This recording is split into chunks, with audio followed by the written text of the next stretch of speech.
La radio est une voix qui traverse les océans. Ces mots de Guglielmo Marconi résonnent encore aujourd'hui, symbolisant une révolution dans la communication. À la fin du XIXe siècle, des millions de personnes vivaient dans un monde où les nouvelles mettaient des semaines à traverser les mers. Dans ce contexte, Marconi, passionné d'électricité, rêvait de transcender ces barrières. Né en 1874 en Italie, il affrontait le scepticisme de son entourage. Ses premiers essais, réalisés dans le jardin familial, étaient souvent des échecs. Chaque déception devenait pour lui une leçon. En 1895, il réussit à transmettre un signal sur quelques kilomètres.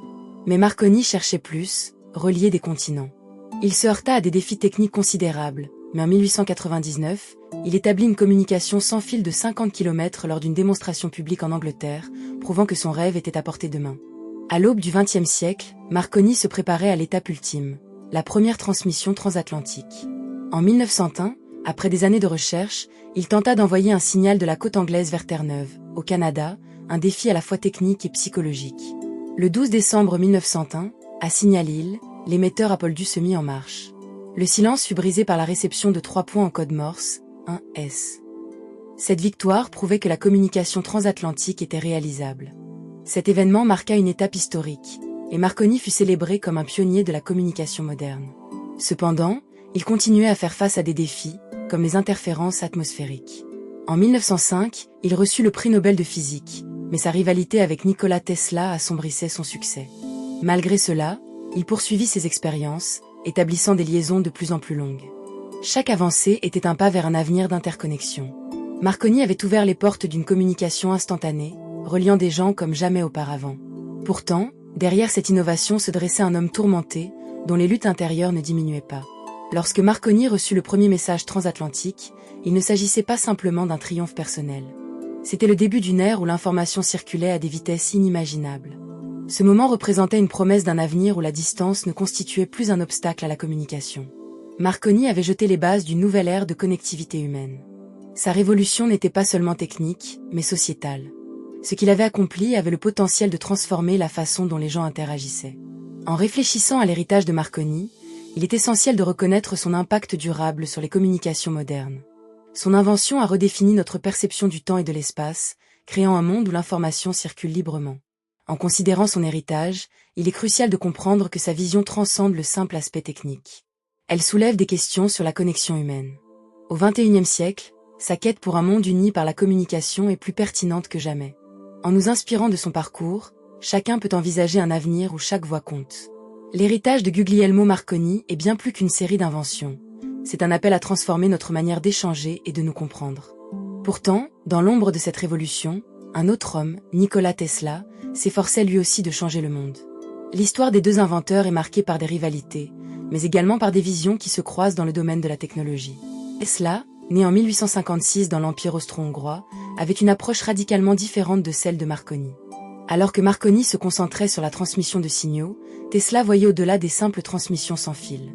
Pour lui, la communication était une extension de l'énergie elle-même. Tesla avait commencé ses travaux sur l'électricité à la fin des années 1870. En 1884, il émigra aux États-Unis, où il rejoignit les rangs d'Edison, mais se heurta rapidement à des désaccords sur la manière d'approcher l'électricité. Ces concepts novateurs sur le courant alternatif ne trouvaient pas écho chez Edison, qui était fervent défenseur du courant continu. Cette première expérience dans le monde des affaires le marqua profondément. Ses idées étaient jugées trop avancées, trop étranges pour un monde qui ne voyait pas encore la nécessité d'un système électrique plus efficace. En 1887, Tesla réalisa des expériences révolutionnaires sur les ondes radio. Il construisit un émetteur et un récepteur capables de capter des signaux sans fil. Dans son laboratoire à New York, il se concentrait sur l'idée que les signaux pouvaient voyager sans les contraintes des fils. Son enthousiasme l'emportait, et il se pliait aux exigences de la science, passant des nuits blanches à expérimenter, à dessiner des schémas et à tester ses inventions. Son approche était celle d'un visionnaire. Il ne se contentait pas de réaliser des transmissions limitées. Il rêvait d'un monde où l'énergie et l'information pourraient circuler librement. En 1893, lors d'une démonstration à Saint-Louis, il présenta ses inventions de transmission sans fil, captivant le public par la beauté de ses démonstrations spectaculaires de lumière et d'énergie. Il affirmait que les ondes électromagnétiques pouvaient non seulement transmettre des données, mais aussi l'énergie elle-même, une vision qui allait bien au-delà de celle de Marconi. Il est intéressant de noter que, malgré leurs contributions respectives, Tesla était peu reconnu à son époque. Ses inventions, bien que révolutionnaires, ne trouvait pas le même retentissement que celle de Marconi. En 1898, lors d'une exposition à Madison Square Garden, Tesla présenta un bateau télécommandé, une innovation qui stupéfia le public. Pourtant, le crédit pour les avancées dans la communication sans fil continuait d'être attribué à Marconi. Cette appropriation des idées de Tesla par Marconi, qui avait utilisé certaines de ses inventions sans le créditer, créa un ressentiment chez Tesla.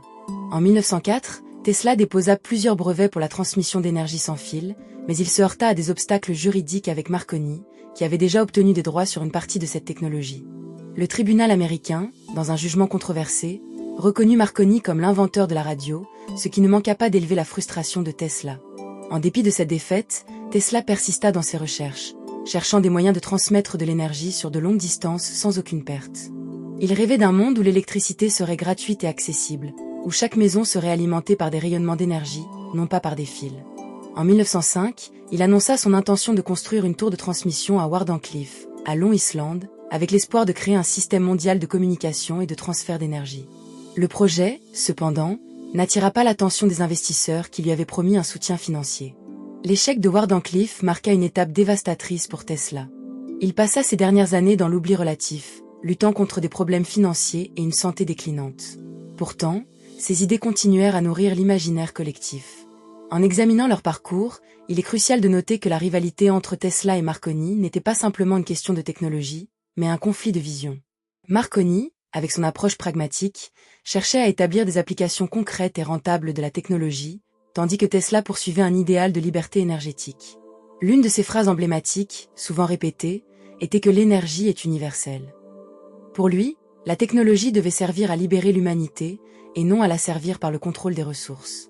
Les deux hommes, malgré leurs divergences, ont chacun ouvert des voies qui ont façonné le XXe siècle. Marconi a jeté les bases d'une communication mondiale, tandis que Tesla a semé les graines d'une compréhension plus profonde de l'énergie et de son potentiel.